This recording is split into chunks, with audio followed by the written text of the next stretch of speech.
faut s'occuper de tout et en même temps. On parle du million de fréquentations au bout du mois, ça veut dire que ça impacte tous les domaines, ça impacte en termes de déchets, ça impacte en termes de consommation, ça impacte en termes de qualité de l'air à cause des transports. Donc tous les sujets doivent être pris à bras-le-corps en même temps. Voilà 4 partenaires qui, il y a déjà 3 ans, sont mis autour de la table pour se poser une question très simple. Comment permettre au Festival d'Avignon, festival au pluriel, d'engager un processus de transition écologique. Donc la transition écologique, on en parle beaucoup, mais comment la rendre concrète?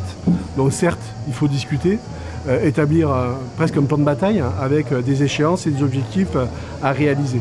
Et la première étape, ça a été ce qui peut sembler le plus logique et qui parlera à tout le monde, c'est la gestion de l'affichage, du nombre d'affiches, de la qualité des affiches, de la capacité à recycler les affiches, parce qu'en fait, il n'y avait pas de règles. On propose des quantités qui sont un peu réduites, mais qui sont suffisantes. Ça, c'est déjà l'intérêt d'avoir une quantité qui est adaptée et qui évite de jeter moult tonnes de papier à la fin du festival.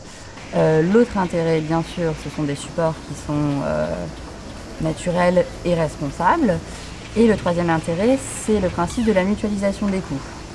Plus nous envoyons de visuels différents auprès des imprimeurs, plus nous sommes en mesure de faire baisser les coûts d'impression pour chacune des compagnies et des théâtres qui ont participé à l'opération.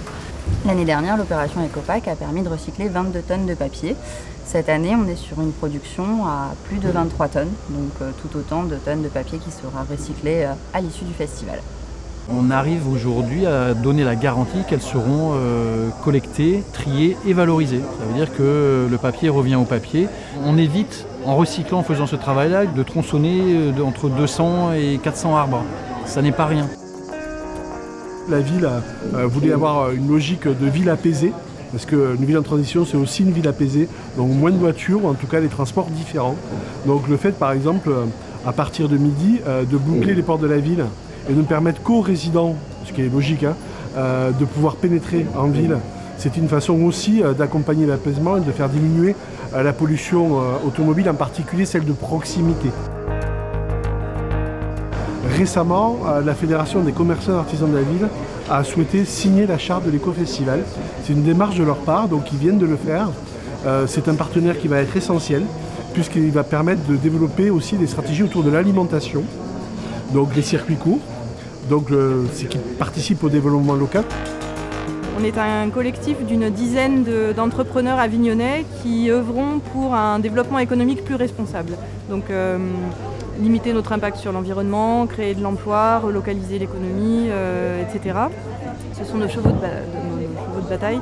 Et donc là aujourd'hui on a été conviés par le festival Off pour présenter une partie de nos produits aux festivaliers. Il existe localement une offre de qualité, beaucoup d'exploitations en maraîchage biologique à proximité directe d'Avignon, des magasins qui travaillent en zéro déchet, des entreprises qui travaillent en produits ultra locaux, etc. Et donc notre objectif, c'est aussi d'aider le festival Off à présenter une offre sur une alimentation plus qualitative aux festivaliers.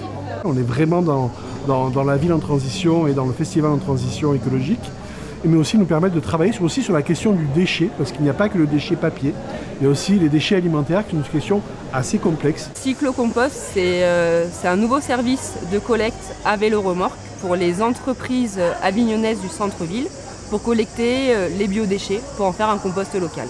L'objectif, c'est de pouvoir l'année prochaine proposer justement la collecte de biodéchets pour le festival d'Avignon. Des moyens supplémentaires ont été mis en œuvre par rapport à l'année dernière. Et l'année dernière, on a fait beaucoup mieux que l'année d'avant.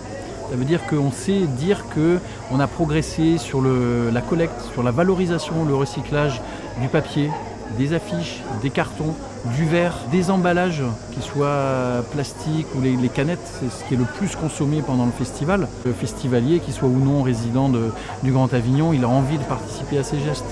Donc il y a des signes qui montrent que l'envie est là. Donc si l'organisation est là en face, ça devrait être bon encore cette année.